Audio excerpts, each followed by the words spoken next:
نعم. لا يخافن العبد إلا ذنبه ولا يرجون إلا ربه.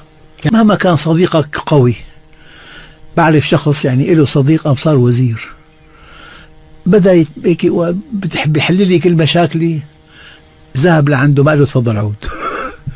لأنه هو حط الآمال كلها بإنسان الله خيب له أمله.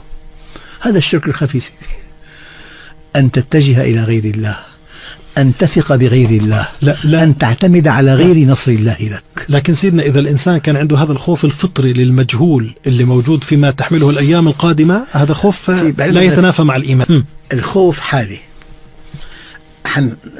نرسم له خط عمودي. تمام.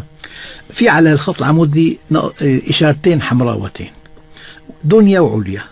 ما دام الخوف ضمن الإشارتين صحي وطبيعي وما في مشكلة أبدا. لكن لما بيتجاوز الخوف الخط الأعلى وسوسة. يعني أنت وقت الله يعدك بالرحمة بالدنيا، نعم. وما بتصدقه، نعم. في مشكلة. طيب إذا لكن لو أنا مثلا قلقت قليلا، فمثلا فصرت أبحث عن العمل بجهود، القليل جيد جدا. تمام. كل شيء بحدوده الطبيعية مقبول، نعم. وضروري.